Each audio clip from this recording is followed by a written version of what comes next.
Coming to you from Austin, Texas, on this hellishly hot day, it's Color Commentary, and we are Adrian Guarzales. And Michael Pechek. Yeah, so we went to F&M last night together. Here we are again, although we kind of missed two F&Ms because we didn't do that. Yeah. Do one last time, but whatever. I will say that an unnamed warrior, wizard, what have you, has asked that I not reveal that I defeated him or her twice now at each F&M, so I will not reveal their identity. It was me. It was me. We got paired. No. We got paired first round. No, it wasn't you. Oh, it wasn't me? No. Oh. Now we'll talk about that after the show. I'm curious, but we did play the first round. Yes. So I think we figured out it's been something like 5 months or something since we played at an actual sanctioned event against each other. So it's kind of neat, but it was fun. What were you on? I was playing the best deck in the format, which is Affinity, which I have fully foiled. Yep. So let that sink in, audience. Somewhere out there is a guy with a fully foiled Affinity deck, and it is amazing. To be fair, I've seen quite a few people fully foiled Delver, which also seems ludicrously expensive. Yeah, that seems incredibly expensive. I think foil preordains are selling like $30. Yeah, well, and you have Days. Ooh. Gush. Gush isn't that bad. Gush is like 25, and it's only a one of. I don't know. Yeah, they're expensive. Point being, you fully foiled your deck. It looks sweet. We put a picture of it on the Twitter. Yeah.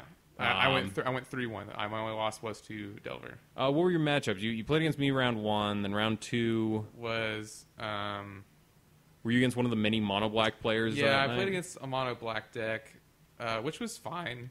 Yeah, he didn't have Oubliette. I played against. That's a pretty big swing there because Oubliette does actually kill your stuff. Ooh, yeah. So I mean, it was a rough beat. There was also a turn. Like game 1 was like pretty straightforward. Game 2 was something like I like land drum, then like second drum husk, Frogmite Thoughtcast, and then like Mirror Enforcer at some point. Oh yeah, so you had to just dump 16 power onto the board in one turn kind of turn. Yeah, it was going to be an uphill battle for him. Yeah, I lost to Delver, and I played against Teachings. Yeah, and you got to spitefully blow up artifact lands. I hear. So our Teachings player doesn't actually have a win condition in his deck. It's basically playing 2 Pristine Talismans so that he can play his Evan Karth's Justices at no life loss to himself. Adrian, that is a win con. It's dealing you 2 damage a turn. I mean, can that be considered a win con? I submit to you, our greater audience. I'm not 100% certain. I mean, it works. It's sort of like the old school lands deck, right, where they try to win by looping Barbarian Ring. I have no idea why you would do that, but you can, right? Like you can. It's just why. But anyway, I brought in the Ancient Grudge thinking I'll blow up these Pristine Talismans, I'll eliminate one of his best ways to win the game, and then at some point he played a Vault of Whispers, and I said, wow, that seems like a good target for this Ancient Grudge that I'm currently holding. Sure enough, it was.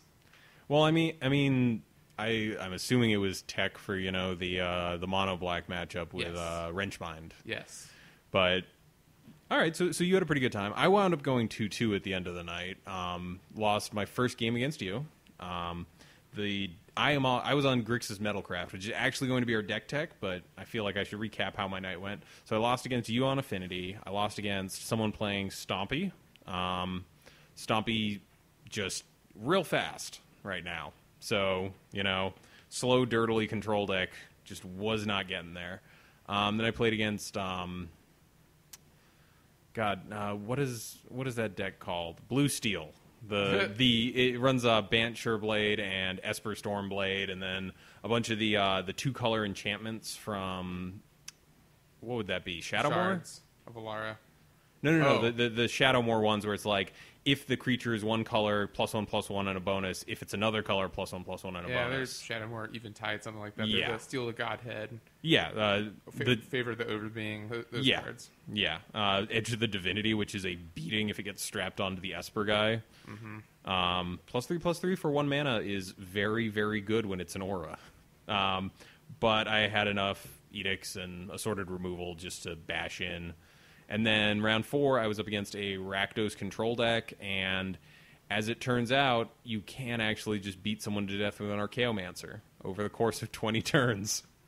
I mean, the Rakdos control deck. Can you have a control deck that's not blue? I mean, you can. Like, he gets to play, like, Lightning. He gets to play a full set of Bolts. He gets to play all sorts of, like, premium removal. And then just has a Gurmag Anglers. And he was running Trespasser Ilvec, which is a really neat card. It is a 3/1. I forget how much it costs, but you can pitch a card to it and give it Shadow. So he had a couple of Madness cards in the deck. So you can either fuel a Gurmag Angler or, get Fiery Temper for 1, build your own Bolt. And it's situational Shadow, which is really nice because it means you can have it when you need it, and when you need to actually block, you can leave the guy back. But, I went 2-2 with a brand new deck. I actually bit the bullet and bought another set of Chainer's Edicts, which are still ludicrously expensive in paper, but, it's some of the better removal in our format. Maybe not at the moment. But weirdly, we had, 3 mono black decks last night? Yes, and to be fair, one of them was... no, actually, I don't think Garrett was playing mono black. 2 of the people who were playing mono black were new players. Yes. So I don't know how much of that is like, this is a deck that traditionally has put up results, and I can look it up, and it's not that expensive because a lot of these cards are historically good Magic cards anyway, and how much of it was them actually having experience in the format and knowing what, because we've talked before, mono black is kind of terrible right now in the Drake heavy meta.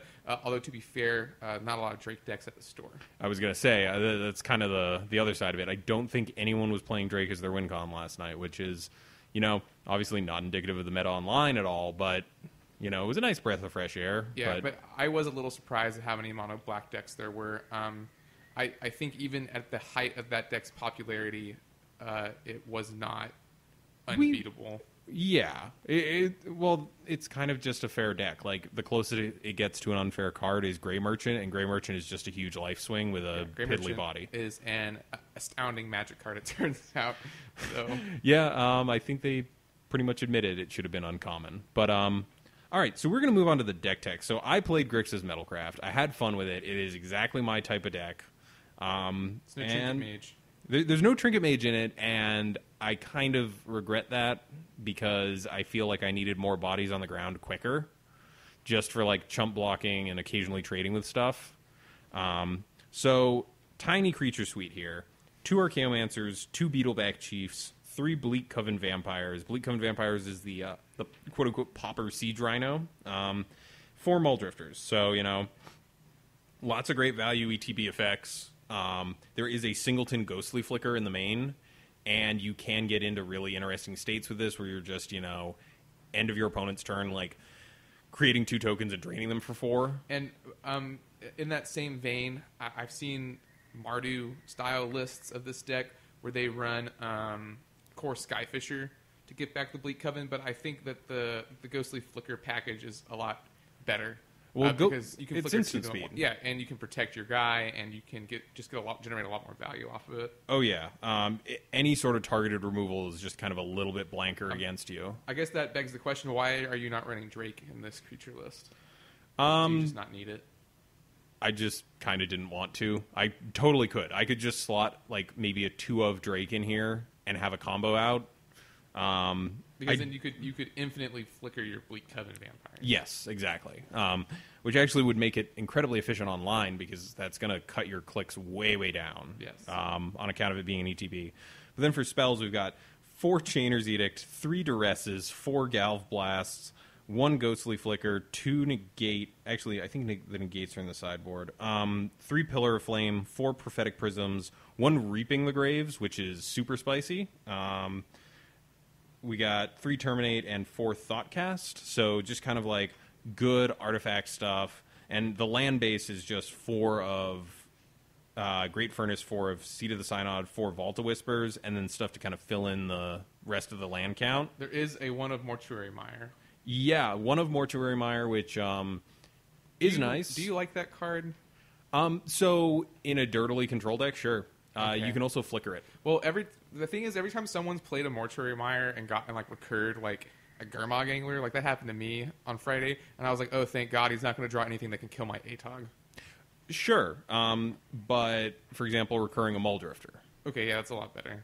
Because then you're also getting a divination out of it. Right. So, you know... Sorry, go ahead. And then the sideboard is kind of more of the same. We got 2 Smash to Smithereens, 2 Negate, Bleak Coven, a Bojuka Bog, which I might actually move into the main. I know it's another ETB taps land, but I really like the fact you can just hose some decks game 1 with it. A Disrupt, which is a little spicy, a little interesting. It's a Force Spike for instants and sorceries, but you draw a card. We got an Ancient Grudge, the Last Duress, 3 Electrickeries, another Ghostly Flicker, and 2 Relic of Progenituses. Ugh, yeah, that's gross. I don't like how that sounds. Relic of Progenituses? Relic of Progeniti?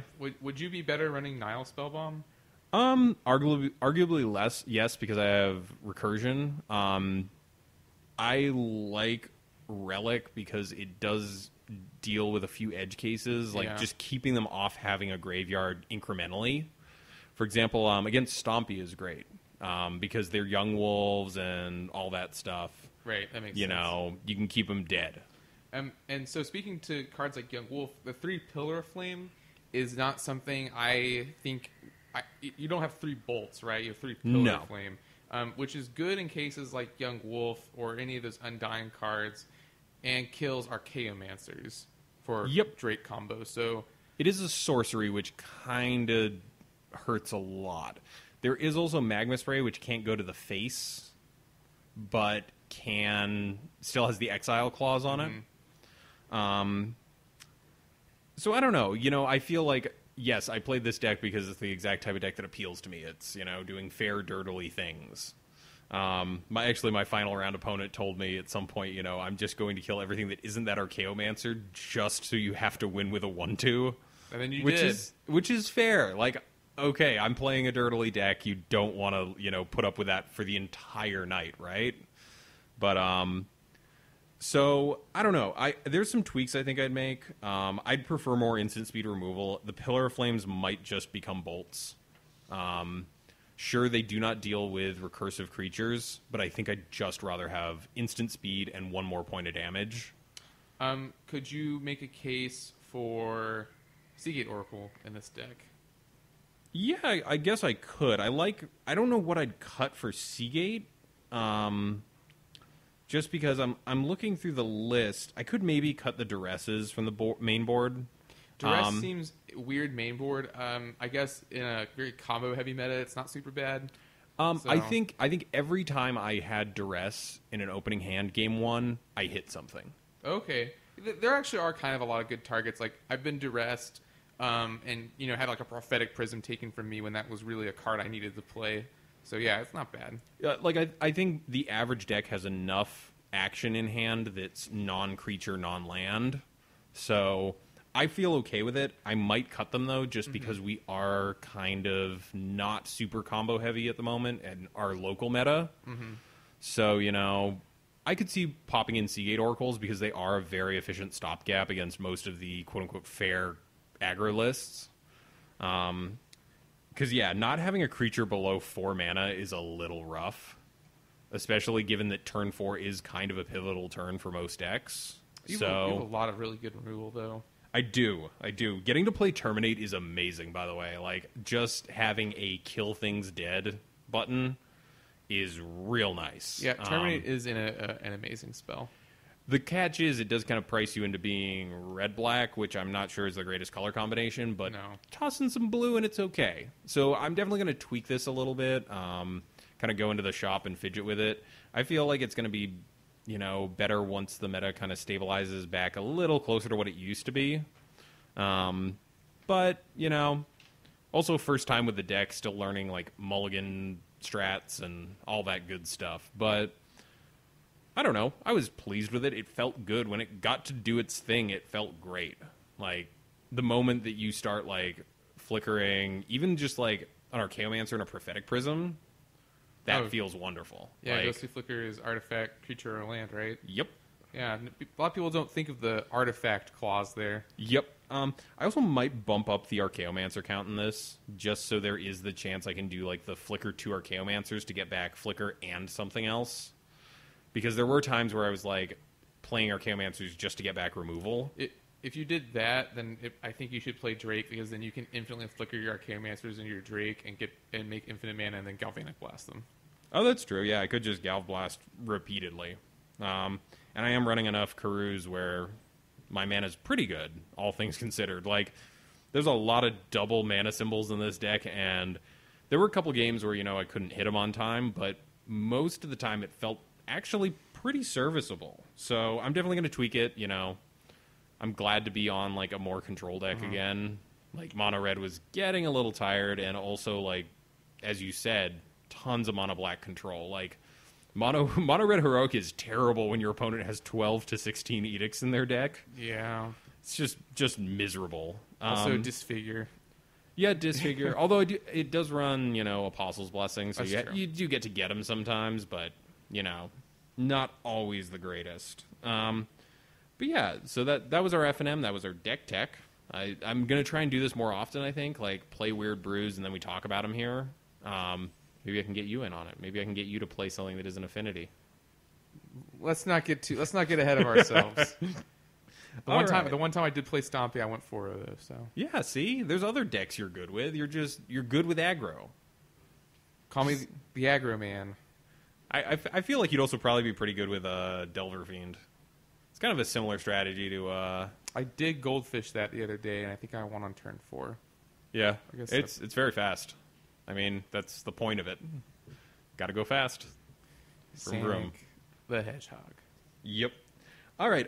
So our discussion for today is going to be about things we don't have in Pauper.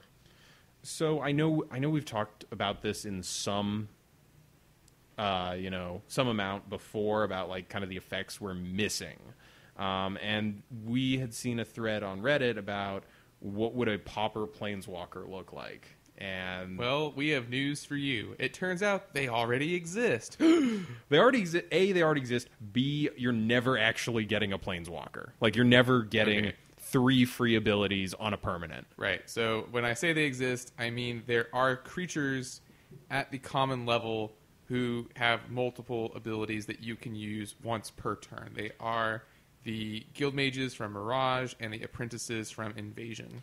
Yep, and they're all tricolor cards functionally. They're each, there's one for each color, and each one of them has the 2 abilities of their allied colors. So the white one has a green and a blue ability, and I think they're all 1 mana of that color. So these are kind of, I don't know. We were talking earlier, and we brought up the idea of like, would you ever print something like Deathrite in the format, Deathrite Shaman, because it's the closest creature to a Planeswalker. Yeah, and Deathrite Shaman's an insane card, and there's absolutely no way we would ever get a card of that power level in our format, let alone a card where you cast it once and then you get to use its abilities for free every turn. Yeah, I think that's the big thing, is the combo of even Tybalt, the Fiend-Blooded, the celebrated worst Planeswalker Tibbers, ever printed, as he's affectionately known. Yeah, by his fans. He's still too good. Like, he's just the fact that it's something they have to deal with, and it has 3 activated abilities that are functionally free. Last one's not really free, but 2 functionally free abilities is a lot of power for our format. I mean, there's a reason that Planeswalkers, I was going to say, they've never been printed at rare, have they? Were the original Lorwyn ones rare? The original Lorwyn ones were rare only by virtue of Mythic didn't exist. Yeah, I caught myself there. Yeah, that's what I thought.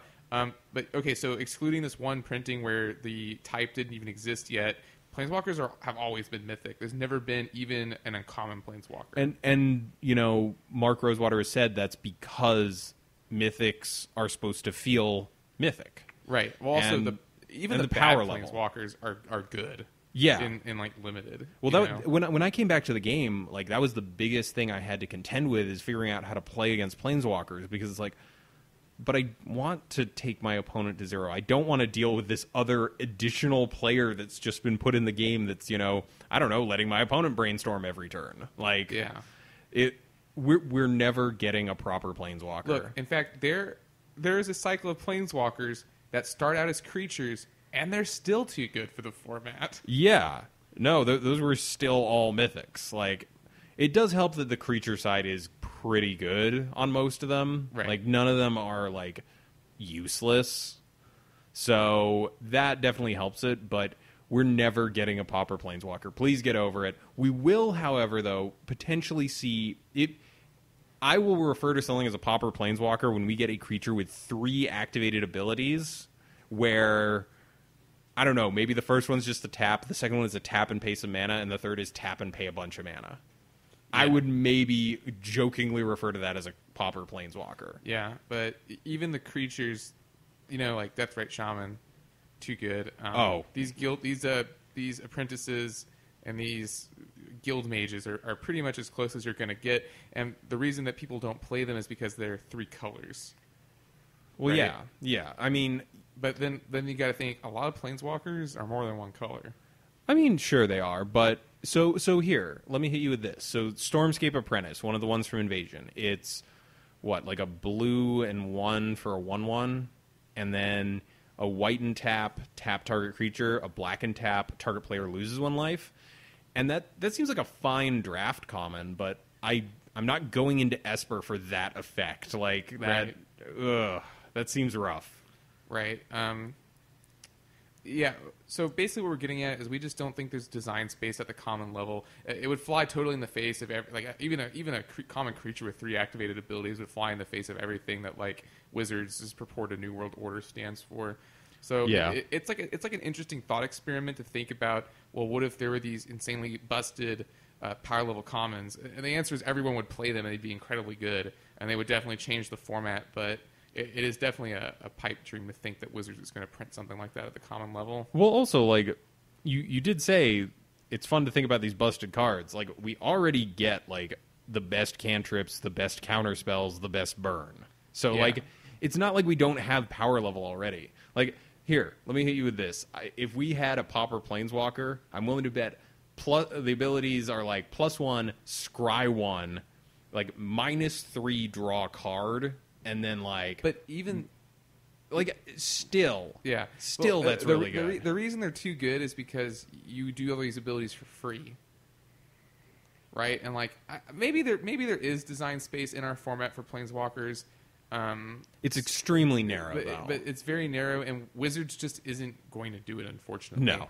I mean, if you, you're more than welcome to try. Like, nothing's stopping you from, trying to invent your own Planeswalkers and putting them in your decks and like jamming games with them. But I think you will find that the effects, unless you neuter the Planeswalkers extremely, unless you neuter them down a lot, I think you're going to find that they tend to dominate the game either way. All right, so next on our list is duels with the basic land types and duels that enter untapped, as well as ETB untapped fetches. So the lands that we don't have access to, your duels, your shocks, your proper fetches versus like evolving wilds. And we've talked before about the Mirage fetch lands, which are ETB untapped. They're still slow by a turn.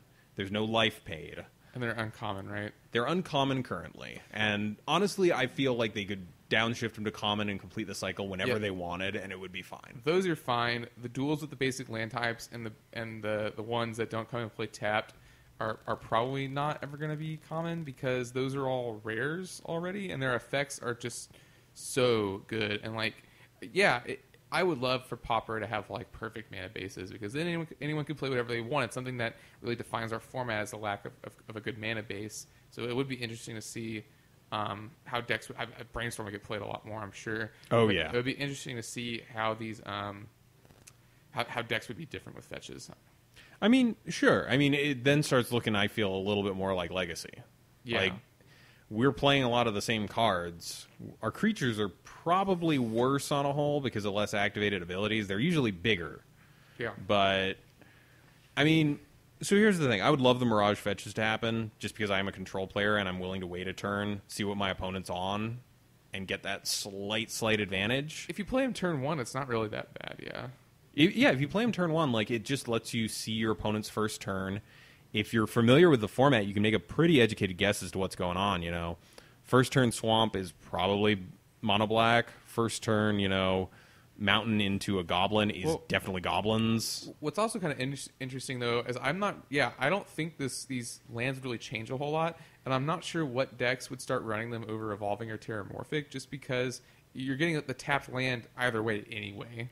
Well, you know? so it just means that your turn 2 you have whatever mana you need, and it does let you be more reactive. For example, if you Terramorphic... I mean, I guess it's a negligible point, but I do think there is something there. It's a very minor change, and it does let you run as many fetches as you need, which is the other thing, because right now you cap at 8, and no deck really wants that right now, and I'm not saying they will, but it's just slightly different enough. And yes, we can't grab, you know, duels with them. So it's not great, but it's something, right? Yeah. So that's kind of all there is to say about that. But next on the list is creature lands, and we realized there's never been one at Pauper. Yeah, and rarities. We had a very long conversation about this the other day. We'll do our best to recreate it here. Basically, out of all the things on this list, let me just review. Yeah, out of all the things on this list, a creature land is definitely the most likely that could happen. So we brought up, what was it, Stalking Stones? Yeah, with Stalking Stones. Stalking Stones is a land that taps for colorless, and you can tap 6 generic, and it turns into a 3/3 permanently, which is weird.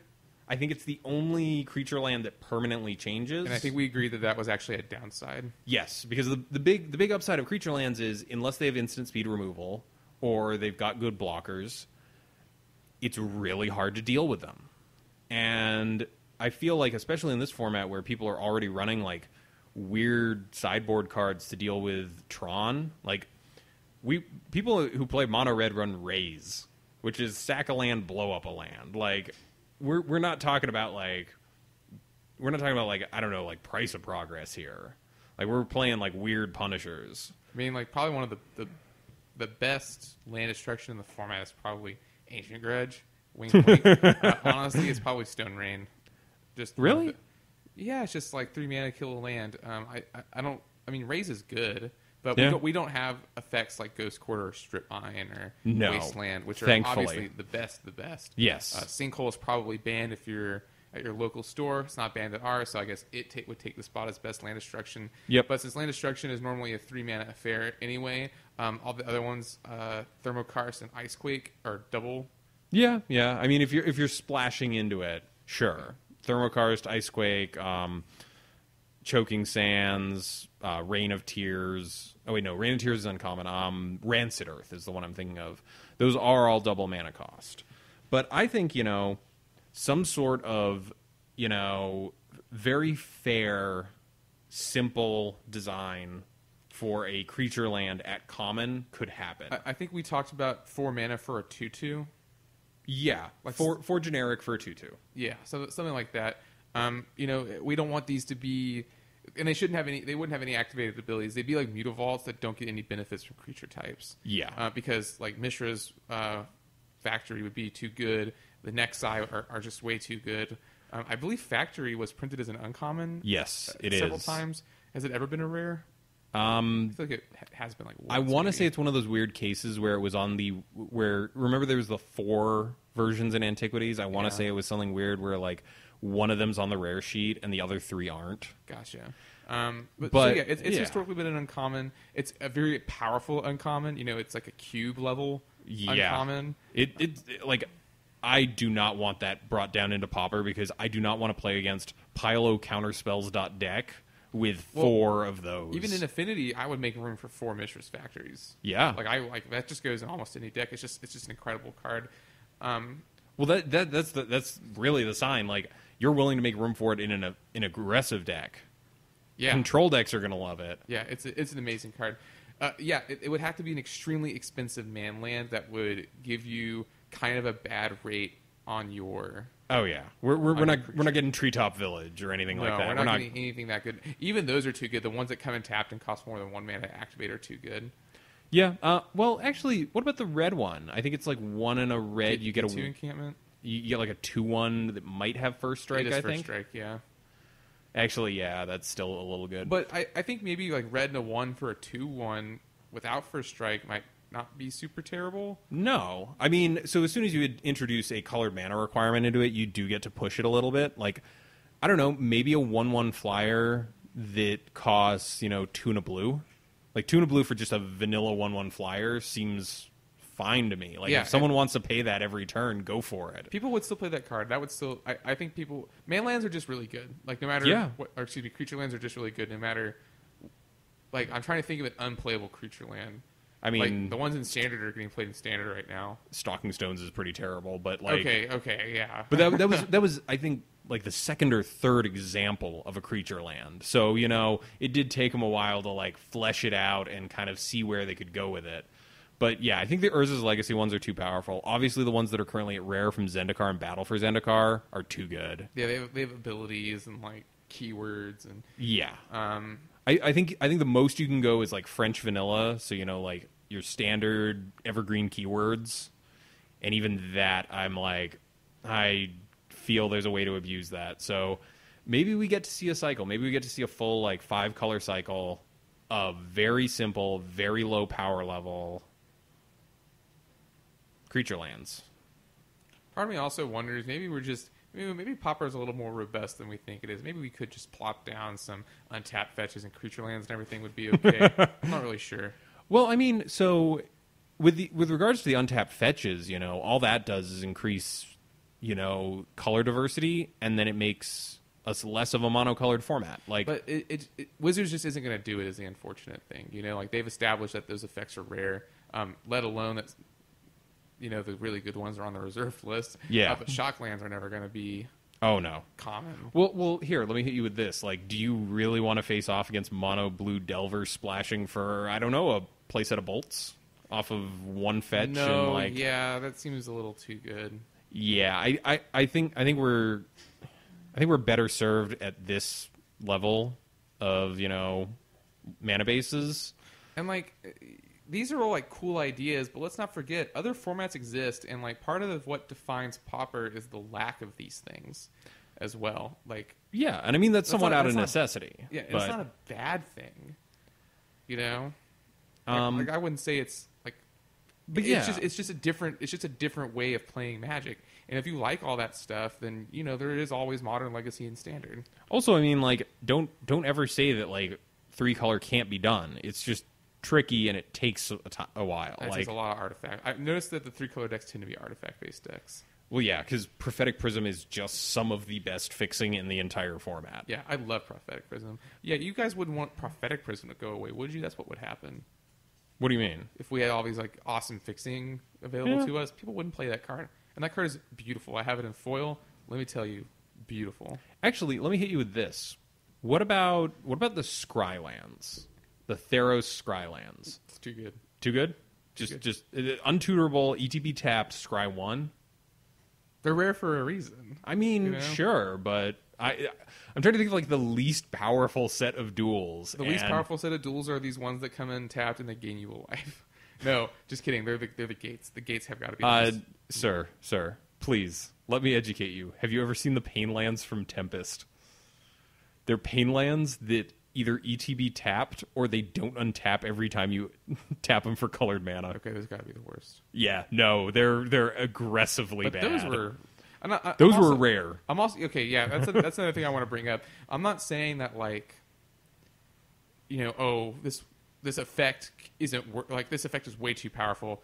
Also, like I've said that a few times for certain things, but I think another thing that we really have to examine is that the precedence that Wizard has set is that these are rare effects. Sure, yeah, and at the end of the day, I can understand Wizards as a business, and for them, like, yeah, it doesn't make sense to put really good fixing at common because these are very sought after, very powerful cards. You don't sell boosters if you've got original duels at common. Yeah. Like, it does not generate the booster buying impulse from their target market. And what does it say that these cards were rare before rarity was even an understood thing by a lot of people? Yeah, no. Like the duels have always been rare. I think Wizards is never giving us drastically better duels. Well, I guess here's a question. Would you... Well, even this seems too good. an unfetchable duel that comes in untapped and still taps for 2 colors of mana. Wizards just doesn't make cards like that don't have some sort of drawback other than the original cycle, right? Double Pain Land. Let me hit you with that. Taps for colorless, or you can tap for 1 or 2 colors of mana for 2 life. Okay, yeah, I forgot about those. Those still seem... Well, those are not basically tri-lands also. So I'm saying, like... Because right now it's 1 life on the Pain Lands. Let's bump it up to 2. Because, for example, multicolor aggro decks won't care about that. Yeah, then they 2 life seems almost unplayable. Because then it just makes goblins super duper good. It makes goblins super duper good, but, it does actually enable like a 2-color aggro deck to be reliable in its mana. Which I think, because it takes the 2-color aggro decks and gives them a bad monocolor aggro matchup, but it gives them a better matchup against the control decks and the combo decks because you're going to be able to hit all your mana. I can see an argument for that, but again, the design space is rare. Yes, I want to thank Wizards for giving us guild gates and then better guild gates. Yeah, but and look, the better guild gates, the gain lands were printed in EMA. Like Wizards has said that this is a bar that we're comfortable with for these lands. Especially in a limited environment, which is the other reason these effects can't be common. Is because of that's true. Unless they do like a super multicolored block like Alara again, I don't expect us to get better fixing. Yeah, and no, you know what? Aren't layers common? The layers? No, they are uncommon. Okay. I would be totally okay with the layers getting downshifted. For those who don't know, the layers are a cycle from Planeshift, and they're each named for one of the 5 legendary Elder Dragons from Invasion. And each one of them is a shard. Yes, a shard. So 3 colors that are all next to each other on the color pie. They all have the subtype layer, and it says when it comes into play, you have to return a non-layer. A non-layer. Yeah, it's not even untapped. So it's kind of like a Karoo because you can tap that land for mana. The layer comes in untapped. And then it taps for one of 3 colors. So it does put you behind on, like, total lands on the board, but you're not really losing the tempo at all. Like, that's still extremely powerful for an uncommon, I would say. Because these are not legendary lands either. No, they're not. But I don't know. I feel like a complete cycle of those with the shards as well doesn't unbalance stuff because it's still a non-negligible downside. Is Rupture Spire common? It is. So Rupture Spire is a card you could play. People already play Shimmering Grotto. Yeah, Shimmering. So Shimmering Grotto you pay more for over time, which is why I think you wind up with it in Tron. Mm-hmm. Rupture Spire does have the downside of it really does just wreck your turn too, because you got to pay 1 when it comes in, and it comes in tapped. Yeah, like I don't know. There's no good answer here because. You could just say, whatever, we'll just put original duels into Pauper. And then it's like, that's not healthy for the format at all. And by the same standard, like, even the Pain Lands are a little bit too good. I wouldn't mind them. Like, I would love to see the decks that show up if you start having, like, good, efficient ETB untapped duels. But I also kind of don't want to face like a million different like 3-color aggro decks. That's kind of not my jam, but I don't know. So one of the next ones we've got listed here is a proper Wrath effect, like an actual Wrath of God style, destroy all creatures. No questions asked. No questions asked. It does not exist in our format. And what we have instead is we have board damage effects where everything gets hit and a couple of board shrinking effects.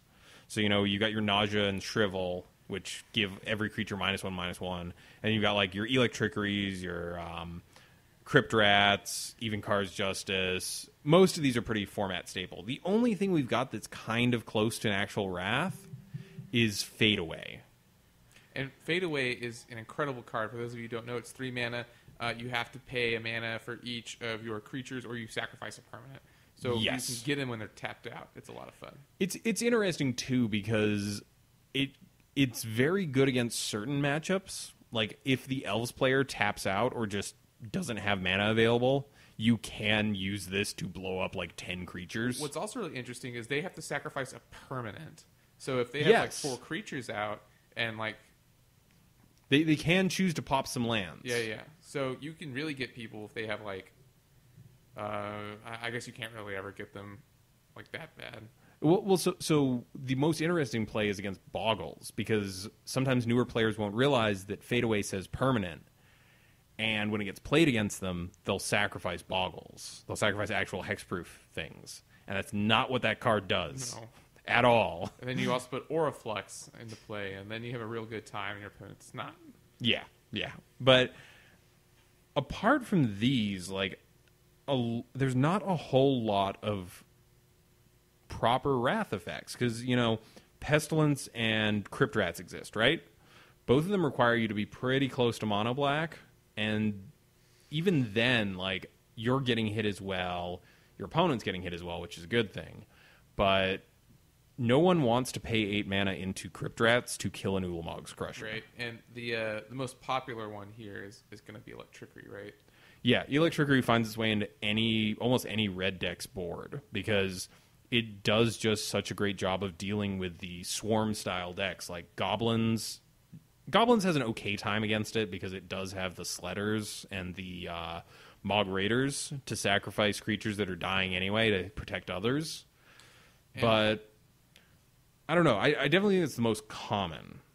So I've always been an advocate of us getting a Massacre effect. Right. We were talking about that before. Although Wizards will never make a card that just destroys all the creatures on the board at a common. Again, the design space is reserved for rares. At the uncommon slot, we have seen a lot of cards like Massacre, where all the creatures on the board get -2/-2, or in Drowned Sorrow's case, I think it's -3. No, Drowned Sorrow is -2/-2 for 1 and 2 black, and you get to scry 2 when you're done with it. Right. Well, that's not happening in Pauper. But an effect like Eye Blight Massacre is probably the one that's the most even, where all non-elves get -2/-2. If you even remove that elf clause, all creatures get -2/-2. I believe that's a card. I don't remember the name of it. Eye Blight Massacre. No. There's a card that doesn't have the elf text. Like, there's one that's just 2 and 2 black. All creatures get -2/-2. Massacre? The original one? No. Okay. There's one without the alt casting cost. It's just that effect. Nothing else. Okay, I actually don't know that one then. If that exists, that I could see as a 4-drop common Wrath effect. Massacre itself is probably too good because it has a free element to it. And more specifically, it has a free element against white decks. Yeah, which is where you would want to play Massacre anyway, so that seems a little too good. Not like super duper busted or anything, but just like for nothing, you can just wipe their whole board. Although, to be fair, in the mono black deck, it would also wipe your whole board some of the time. Yeah. So I definitely, I don't know. It's a tricky thing where, it's called Infest, and it's actually 1 and 2 black. All creatures get -2/-2. It's uncommon. That is the original version of this, and we've got like about 10 versions of it over the years. So I don't know. Okay, for 3 mana, I think it's too good. For 4 mana, I think it'd be fine. Well, at 4 mana, why don't you just play Evenkar's Justice, which you can recur sometimes? How many indestructible creatures do we really have in this format? That's true. Like, I think the big thing for me would be a 3 mana partial Wrath, and I'd be okay with it.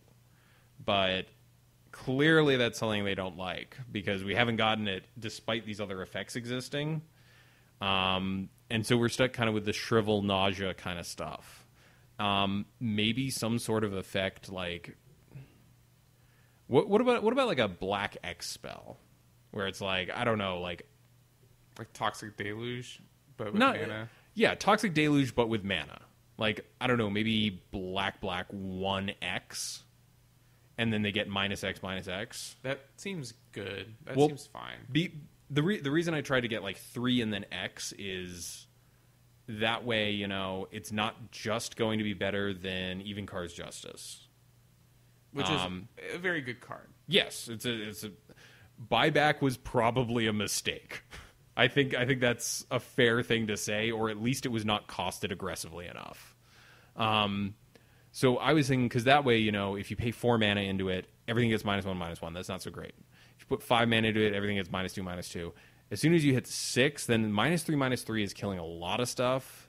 And in the control deck, you know, if you can hit 7 mana, like they can easily. -4/-4 pretty much kills everything except Gurmag Anglers. Yeah. Okay, that's a card I could get behind. 7 mana Wrath is like, yeah. You know, if you haven't won the game by then and they have a huge payoff card like that, like it feels bad, but like, you know, it happens. It's Magic. I don't want to be like, oh, that's too good. Wizards will never do that, and like stifle like what could be a good card in our format. That seems pretty fairly costed. It only goes in really like the control decks, who are the ones who need the Wrath effect anyway. It'd be amazing in Teachings, obviously. Yeah. And obviously I'm thinking like sorcery speed. And it would not be instant speed Wrath, bad times. Yeah. But yeah, I think that's definitely like a design space that they could maybe explore at some point. And I would love to be able to have like, although I guess then like I guess the only difference then is that you could play this in Teachings where you can't really play mono black, or you can't play Rats or Pestilence because they don't have enough black lands to really support those as vigorously as they need to. But I don't know. I think I'd be interested to see something like that. I wouldn't want like Mutilate, the one where it's creatures get -X/-X, where X is the number of swamps you control. Yeah, that's a little too much. I think it was downshifted at some point actually to uncommon, but I might be wrong on that. But I definitely want to see like some sort of better Wrath effect for clearing the board, just to give control a little bit of a boost, and then maybe it also gets played in some of the more mid-range decks. Like, that's the thing. There's this careful balance of I kind of want something that, you know, a kitty-style deck could play. You could play it as a one-of in mono black. Like, a Wrath is good when you're behind. Yeah. You know? Like, obviously, it's good when you're behind. Yeah. So. And I think I like the idea of it being an X, so that way it's modal, and you can you can get those nice little finesse movements where, you know, you kill all of their stuff and you have, like, one thing left. Or, like, you know, sure, you don't kill everything of theirs, but you kill the stuff that was going to, like, that you couldn't already trade with in combat. Right. So, yeah, I definitely think we could benefit from that. Last on the list, though, good tutor effects. Yes. So we're a little light on tutors. We have Fierce Empath and Mystical Teachings, right? Fierce Empath, Mystical Teachings. Locally, we allow Merchant Scroll. No one's managed to break that yet. Well, with caveat High Tide being banned, what are you going to get? I don't know, because the big thing is it's a sorcery. It's a sorcery that gets blue instants. Yeah, it's very, very narrow. Yeah, so it's not like this is Vintage where you can just do that, go get Ancestral. Ancestral, or something stupid. In fact, I actually don't think they play Merchant Scroll a lot in Vintage. It's not like Legacy, right? Where you could just go get Force to Will. I don't know any of these amazing cards, right? So we also have the Transmute mechanic from, what would that have been? Was that original Ravnica? Original Ravnica. Ooh, that's a little bit of a tongue twister there. Which was, I think it's stock across all cards. It's going to be a 3-mana sorcery speed tutor where you tutor for something with a CMC equal to the Transmute card, and you discard that card. And I think it varied. If it was a mono black card, it was 1 and 2 black. If it was a blue card, it was 1 and 2 blue. And there's a couple, I think Perplex and Dimir Infiltrator are the only ones where they were black and blue, and then it's a black and a blue. Yeah, it was the Dimir mechanic. Yeah, and that's like a very, very niche kind of tutor, because it kind of forces you to say, this is only going to be an extra copy of X, Y, and Z. And I think we spoke a little bit earlier, the only one that's actually playable as a card is Muddle the Mixture. Yes, because Muddle the Mixture, the actual text on it, besides the Transmute, is counter an instant or sorcery, which is not great at 2 blue, but playable. And you're playing that in... that card gets played in Turbo Fog. It gets played in Turbo Fog. I want to say there's something else I saw it played in. Some weird like niche combo deck that needed to... the Freed list from Rags to Riches 2, I think. The Freed from the Real combo. I think that deck tends to play Drift of Phantasms more because Freed is a 3-mana spell. Yes, as is Axebane. But I want to say that list. Maybe it wasn't that list, but I think I've seen a list for Freed running Muddle, And actually, so Drift of Phantasms is another one to bring up. It's what, an 05 Defender with flying? Yeah, it's terrible. 05 is like a non-negligible body, and it does keep Delvers at bay. So if you're in a combo deck where you're trying to tutor up combo pieces, sometimes you just play it, right? I don't know, because if you play that card, you're not tutoring the combo piece, right? I mean, sure, but if for example, your opponent's on mono blue, and the only thing they basically kept the one threat hand where the threat was Delver. But alternatively, you just combo and win. I don't know. Maybe. Well, I mean, if you have all the other combo pieces, sure, you just go for the combo, right? But I don't know. I'm just trying to find a situation. Those are our only real tutoring effects, and most of them are narrow or expensive or both. So I kind of pitched the idea. There is the Visions Mirage cycle of tutors, which were all 1 mana. They include such all-stars as Vampiric Tutor, Enlightened Tutor, Worldly Tutor, and what's the blue one? Is it Personal or is Mystical? Okay. And just to be we're not saying these are good for Pauper. They just reprinted these at Mythic. So. Yes, they just reprinted these at Mythic. But worth noting is all of them tutor to top of library. Yes, which we think is important. Yes, because it means you don't get it this turn unless you're willing to burn another spell to draw that card. So what I'm getting at here is sorcery speed. Well, those ones are instants. No, but in Pauper they would have in Pauper, a top of deck tutor with a card type attached that maybe costs 3 and is sorcery speed feels fine to me. Because we were talking earlier and I was like, and you said, what was it? If you had to pay 3 mana to tutor up a Mirror Enforcer and put it on top of your library, you'd be fine with that? Yeah, I'd be fine with it. Yeah, and I mean, for example, we're in a format with lots of efficient draw spells, so, you could get that card this turn. And then Thought Cast. Yeah, but you do it. You're using 2 cards to get 1 card you really need. You're going to spend at least 4 mana to do that. I guess you could spend 3 if you had the Gataxian Probe in hand. And I guess the other thing here is, you're not going and getting, Yawgmoth's Will or something with these effects, right? No. You're probably getting, a creature. You're probably getting an efficient creature. You're probably getting a combo piece. And that's about it. I mean, if we stuck to them in the right chunks of the color pie, let's say green gets a creature, red can get artifact maybe, or just an instant.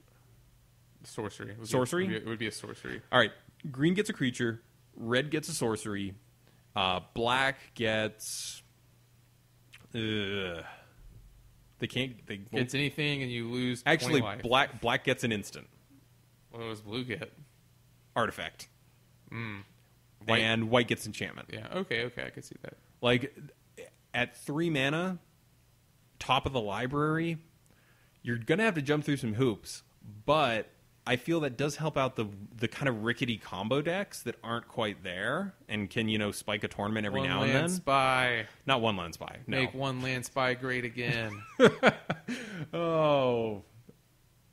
Why?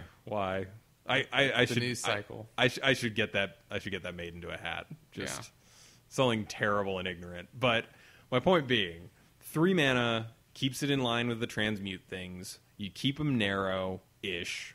And top a library, I actually might not even mind him as instants. Okay, yeah, fair. My problem with it being an instant is it favors the control decks so heavily.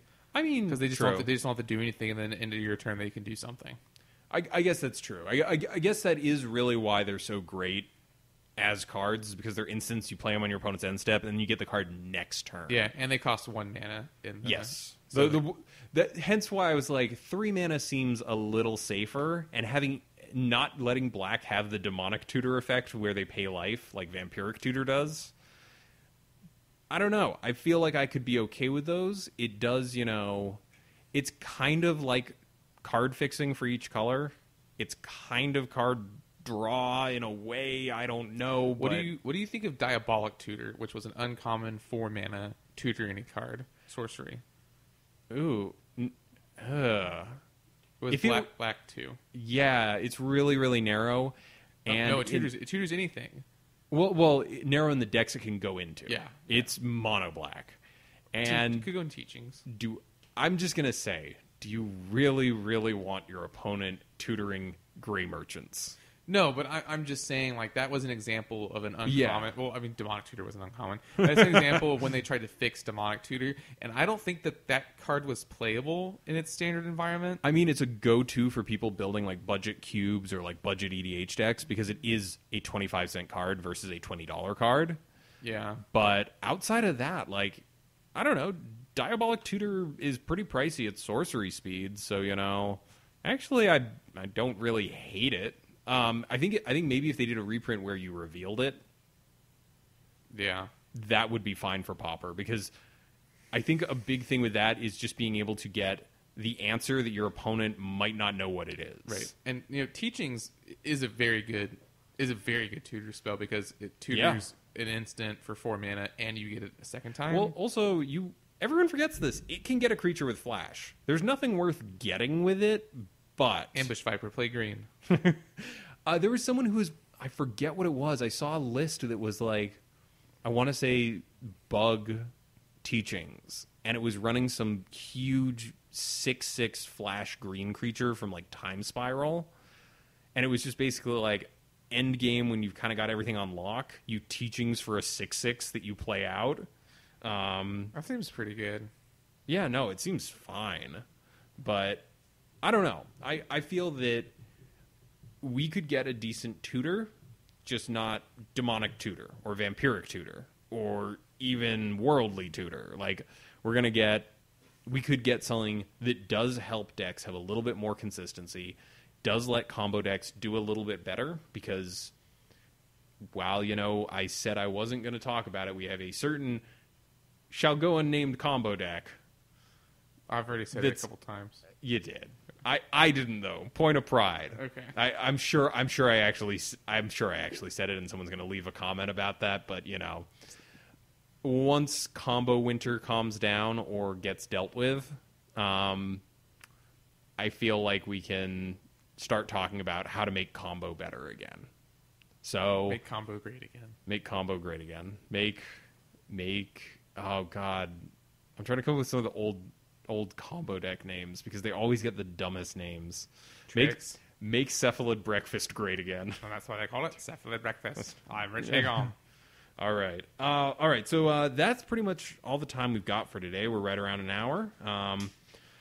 Thanks to Pat's Games for giving us a place to play weekly Pauper. Thanks to L for the use of his song Quantitative as our theme music. His music can be found on SoundCloud under the name LLL. Remember to subscribe to us on YouTube, follow us on Twitter, like us on Facebook. We are on iTunes as well as Google Play Music. If you subscribe to us on iTunes, we would love if you left a review for us. It really helps us out. If you have an idea for a discussion topic or deck list you want us to discuss, you can either use the contact form on our website or email us directly at colorcommentary@gmail.com. I'm Michael Petchek. And I'm Adrian Guarzales. Signing off for Color Commentary.